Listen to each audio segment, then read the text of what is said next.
not alone. This is the resistance.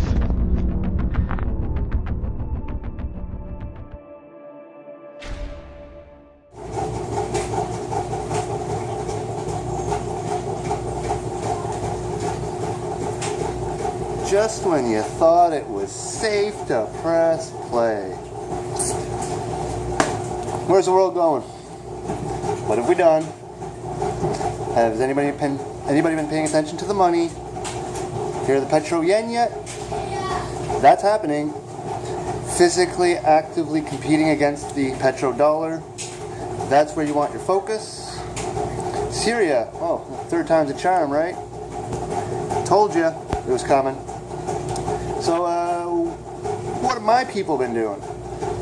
Well, we got the media, entertainment segments that are always coming out, calling out foolish people, talking about deeper topics that people want to talk about. Beautiful, beautiful work. Can't even say that I don't like it. I really love what I'm seeing. Pass down leadership. That went well. Leadership has already changed hands.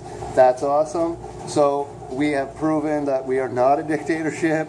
We have proven that it is not some communistic, one person rules all. I like that. You didn't think I was just going to hand it all over if I didn't have something else working in the background, did you? Can't be sure if what's happening is something that I started or if it's just something that somebody else went forward with. But I have to admit, Agent Q, if you are who I think you are, if you're doing what I think you're doing,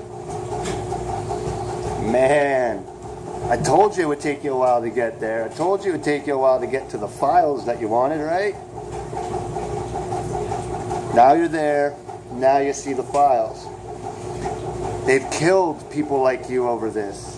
They've killed some of the most powerful men in the world over things like this. So I understand why you're using the name that you're using. I get it. Are you looking for an opinion? Are you looking to see whether or not you did the right thing? We've gone too far for that now, my friend. Are you stuck? Are you wondering whether or not you should release something? Your orders were simple. Infiltrate, find, and disseminate. That's it. That's all you were ever asked to do. And the Jesus, how you have done it so beautifully well. I'm just curious as to whether or not they're afraid of you yet. Could be, right? So on the day that, it all goes to shit, I hope it doesn't cost you your life, but I will thank you for everything you've done for us. And when I say us, I don't mean personally to me. I've never actually spoken to this person, ever. Just heard of this operation being established through some of the really higher end T1000s within my circle. I had no attachments, I have no names, I have nothing for anybody to have. But when we were approached as to what we truly would want out of a person that would do this, we never advocated for violence. Probably the only reason why anybody took us seriously. But we wanted information. We wanted the truth. We wanted realistic stuff. And it's there now. What are we going to do with it? It's us, the people, that have to do something about this, not the politicians. The politicians are burying their heads hoping we don't notice it. I can tell you something, though. If you're trying to figure out why Canada didn't take part in the Syrian airstrike, how many Syrian refugees live here? Really easy to retaliate. Kind of what I'm worried about the United States. There's 34,000 Syrian refugees, I think, maybe even 50,000. But hey, let's just be foolish and make sure that we don't overestimate anything, because overestimating some of the stuff in this world is a stupid thing to do. So let's work with an underestimated number of 20,000. We'll say that we have 20,000 Syrian refugees in the great country of Canada. The great country of the United States of America has just decided to tomahawk the shit out of it. Now, I've been waiting, looking, seeing different ways how people are going to respond. No huge response yet. So, it's fair to say that World War III hasn't been tipped into a further escalation. I'm not saying World War III isn't on. World War III started on 9/11/2001. That was probably the first shot fired. I think that's where the history books are going to write it. Whether or not the history books write terrorists did 9/11, or if the history books write America did a false flag on 9/11, how the history books choose to frame what happened there will be up to the person who writes that story. But I honestly believe that was the first shot. That's when it started. Everybody thinks that Syria is going to start it. There's a difference here. Syria is not going to start it. Syria is a catalyst. Okay? A catalyst is not the beginning of an experiment. The catalyst, a lot of the time, is the result of it. So, if I want to do an experiment, for instance, by saying I want to mix baking soda and vinegar together. The moment I put baking soda in a container, the experiment has begun. That's not a catalyst at all, is it? It's fucking baking soda. I put vinegar in another measurable container. Experiment's still going. Nothing big has happened, nothing fantastic, but to deny that the experiment is underway would be a foolish thing. Now, the second I put the vinegar with the baking soda, we see a reaction. Well, this reaction, it is called a catalyst. That's what it is. When you mix something and you get a chemical reaction and you can physically see it, a catalyst has taken place. Syria is the catalyst of World War III. It doesn't take a rocket scientist to figure it out. All I ask you is simply tell me who holds the defense contract for Syria. Here, I'll save you some Googling work. It happens to be Russia, China, and Iran. China is actively facing off against the United States of America economically with the petro-yen and the petrodollar. This is big. That's huge. Like Muammar Gaddafi, that didn't go well with him. Saddam Hussein, that didn't work. But now this time it's China. And for the laymen that are trying to figure out what this is all about, how it works, it's simple, okay? China, really big oil purchasing nation. They buy a lot of oil. They don't sell a lot of oil, but they buy a lot of oil. But China has said that as long as you are willing to accept gold for your oil, we are willing to pay you in gold for your oil.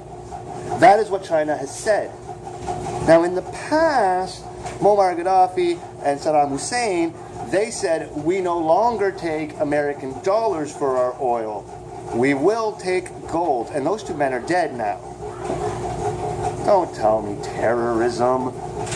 There hasn't been a significant act of terrorism in the United States since 9/11. The Boston bombing, that was kind of cool. A few people got hurt, a few people got killed. It ain't no two towers crumbling to the ground. Okay? These are violent protests. If I had to call it something, violent protests. Act of terror? Okay, planes, buildings, whether it's mislabeled or not, it's close to what it should be called. But I'm honestly feeling that things like Boston bombings and these theater shootings, they're unfortunate forms of violent protest. It's what I'm kind of putting through my brain here. And they call terrorism someone using violence to achieve political goals. I get it. I know the definition. I'm not a fucking moron. But I think you guys are understanding the line I'm trying to draw here, wherein somebody does something absolutely stupid and takes 100 lives. Yeah, it sucks. Nothing good about that. But if I have to compare that to an action that took thousands of lives, no, it doesn't work. Math just doesn't compute anymore. So, we got that happening. Now we have Syria getting really hurt. What has Russia said? So China's attacking the United States economically, and Russia is literally putting their nose right in front of the pit bull's face and saying, bite me so that I can get the SPCA to put you down. This is what's happening here. Now, we can't forget proxy wars, guys. Proxy wars. What's going on out there? Well, remember, I told you Syria's defense contract. Well, I explained how China is retaliating in defense of Syria, although nobody really knows that this is why it's happening. But I've explained why China is retaliating appropriately, intelligently, and by the Jesus fuck are they retaliating sophisticatedly. I've explained to you Why Russia has been amping up what it's been amping up? Because Russia holds a security contract for Syria as well. But what about Iran? I'll tell you one thing. Iran don't like Israel. And Iran, not very fond of the United States. But I can tell you one thing. Iran really fucking hates the United States propping up Israel with American dollars. So Iran being an oil nation, who do you think they're going to sell their shit to? And what money do you think they're going to accept? If you're willing to sell your oil for gold, we are willing to pay for your oil in gold. All Iran has to do then is convince other Muslim nations that are oil-bearing nations to say, hey, check out what China's doing. Because this is the first time in this military history that we've ever noticed that the United States can't do anything here without a significant repercussion. What are you going to do? You're going to stop China? You're going to stop China. Good luck with that. I think I did past videos about the strength of the Chinese military minus its technology. We're talking 1 million man army air, 1 million man army land, 1 million man army sea. That's a 3 million man military force, and we haven't given them a gun yet. We haven't given them no toys. You could drop 3 million well-sophisticated, trained Asians and give them a stick, and we're fucked.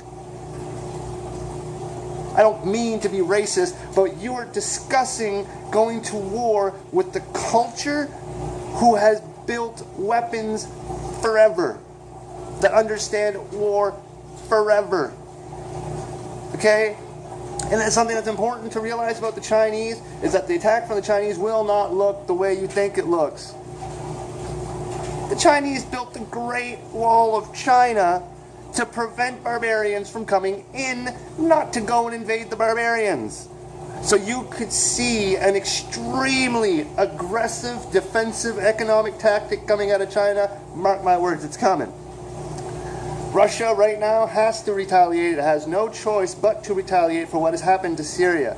Russia, on the other hand, does not have to retaliate militarily.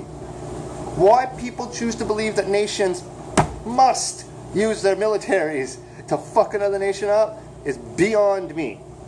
Beyond me. You don't have to. You really don't. Russia could just be like, hey, all of you computer geeks, yeah, go ahead, fuck their shit up. I will not prosecute you.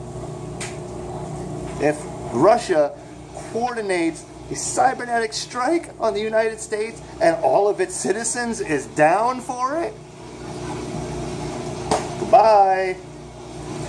Because at that point, your nuclear reactors become susceptible to infiltration and a lot of other things. Whatever item does not require you to physically manually turn a key on is at risk. Is at risk for cybernetic attack. How beautiful would it be if another country cybernetically attacked a country and one of its massive weapons of mass destruction went off on its own soil? Immediately it would be labeled as, well, that was a bad accident. Whole lot like Chernobyl. Sucks when those things happen, doesn't it? Just saying. Don't have to use your military to get back to people. I mean, China's doing it with finance. Last thing I noticed, Russia's doing it with cybernetic warfare. So where will the violent confrontation take place? It will be, unfortunately, in the Middle East. For some reason, this generation said, fuck it. Who needs to go fight in a field where there's grass and trees and it rains every now and again? Let's make this the extreme war of wars. Let's go do it in the desert. Seriously, what's next? World War IV out in the Arctic? Did we invade enough jungles and realize I don't like fighting in the sticks? Is that what happened here? So it's just better to go fight in the desert? Was this the line of decision making that was made here? Is this why we've chosen to just destroy everything out in the desert and start throwing rocks at sandcastles? Is this why we're doing it? Is this the chosen battlefield? Is that why it's all starting to look real fucking familiar here? Okay, here's something interesting. So many people have accused the United States of being Nazis. It's been said, right? It's been said. So, I propose to you this. Would it have not been just a great idea for the Nazis to put the Jews that they didn't like right beside their mortal enemies? And then back up, make it look like they're helping them, and then one day, just say, fuck you, we know what you've been doing to our banking systems. We know what you've been doing to this. We know what you've been doing to that. We know what your religion preaches. We know. And now, your enemy's taking you out for us. So what happens when the United States brings their dog to the SPCA to be put down? Iran will be the one that flexes its military might alongside its economic power with its oil to sell to China, all holding Russia's hand for intel and military reconnaissance. Iran's going to nuke Israel. Iran is the only country in the world that has outright stated they want to wipe it off the map. It don't need to exist anymore, according to Iran. But there will have to be a significant smokescreen for this to happen. So keep your eyes on India and Pakistan. When the nature of the conflict of India and Pakistan escalates so greatly that they choose to use nuclear weapons upon each other, someone, somewhere, is going to take care of a few other little things with the nuclear trigger. That's all I have for you guys today. That is the report. I'm Mark Dwaron, formerly known as John Connor. I'm the guy that shook a bunch of stuff up to get as much information I could for myself to actually be able to present to you a reasonable and legitimate line of what I believe may very well be how this war plays out. And like many things that I've ever spewed in my videos, ladies and gentlemen of the jury, I hope I'm wrong. Until then, don't you ever forget it. You are the resistance. Peace, bud.